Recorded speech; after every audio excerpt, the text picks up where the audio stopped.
Assalamualaikum warahmatullahi wabarakatuh. Perkenalkan, nama saya Faza Azhari sebagai moderator presentasi pada kali ini.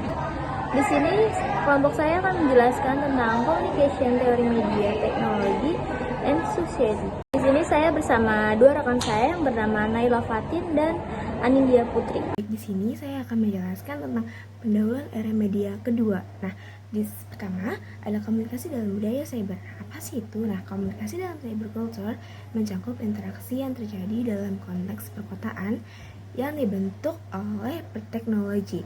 Buku ini mengeksplorasi hubungan antara konteks tersebut dan karakter berbagai peristiwa komunikasi, terutama dalam masyarakat informasi.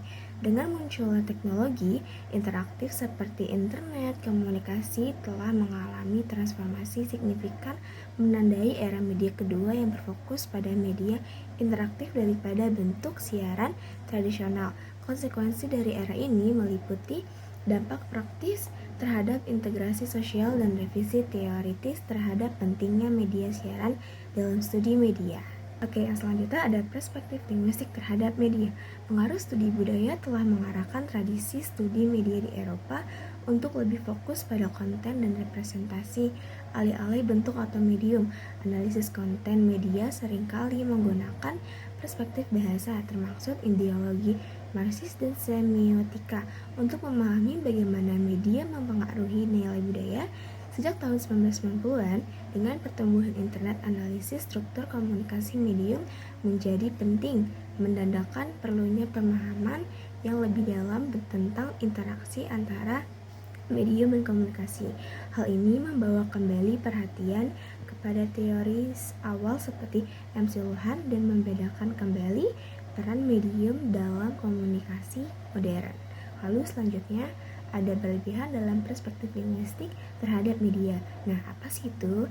Komitmen terhadap gagasan era media kedua mulai berkembang pada pertengahan tahun 1990-an dengan berbagai teks, beberapa bersifat utopis, pesimistis lainnya mengenai kebangkitan budaya internet dan transkripsi budaya siaran.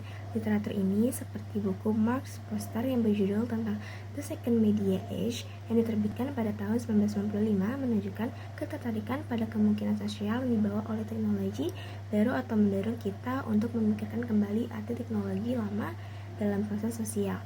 Gagasan era media kedua telah berkembang sejak tahun 1980-an dalam bentuk embrionik dalam konsep informasi masyarakat yang berbeda dari sekadar masyarakat media. Disiplin studi media kini menjadi lebih ambigu seiring dengan transformasi yang sedang berlangsung. Istilah media sering yang biasanya fokus pada media masa kini dihadapkan pada disiplin komunikasi massa. Namun studi media tidak lagi dapat membatasi dinamika siaran. Sekian dari saya, terima kasih.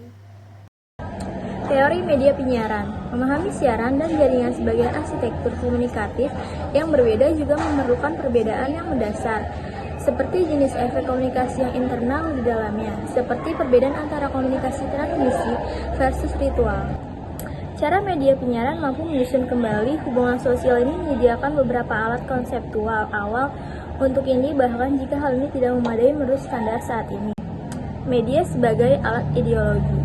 Bagi perspektif Marxis kontemporer tentang media, industri budaya adalah industri tersendiri, tetapi kurang penting sebagai tempat produksi hubungan sosial baru, yang berarti secara eksklusif berasal dari media massa, daripada sebagai tempat reproduksi hubungan sosial yang ada, khususnya pembagian kelas, tetapi juga pembagian gender, etnis, dan ras.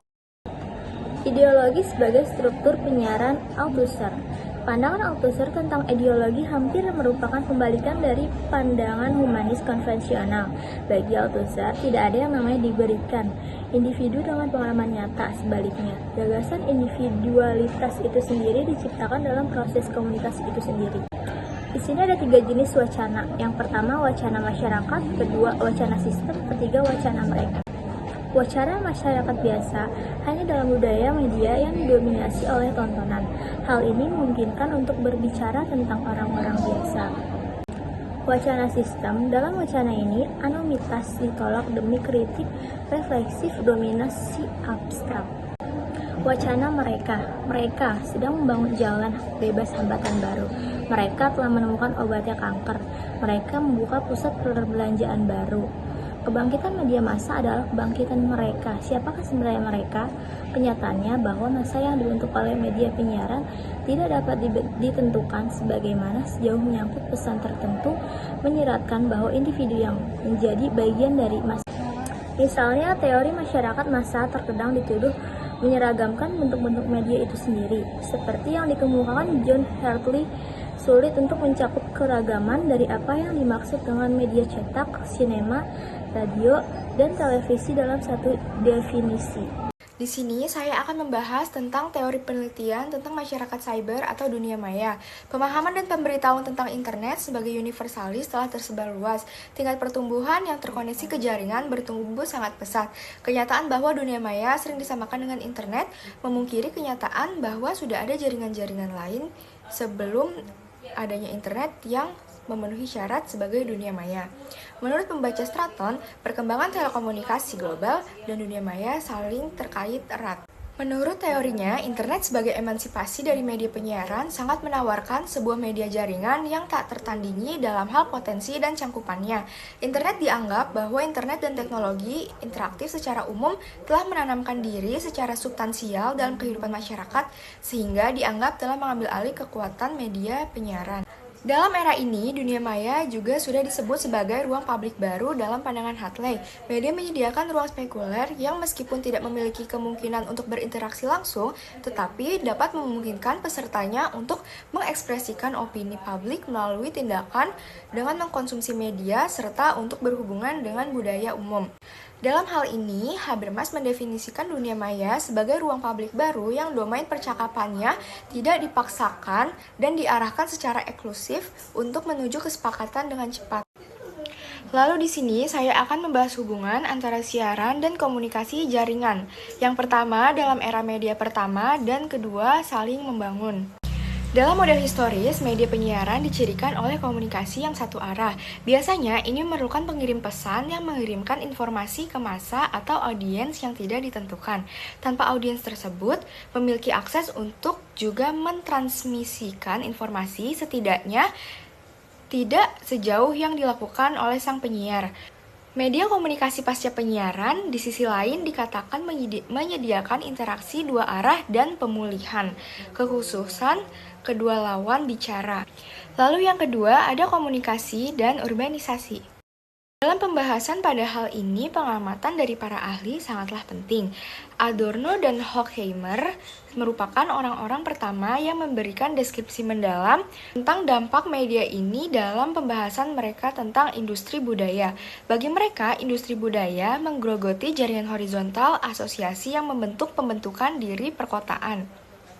Menyalurkan populasi ke dalam unit-unit individual yang telah terisolasi harus terhubung kembali melalui sarana vertikal yang ditawarkan kepada mereka melalui media massa.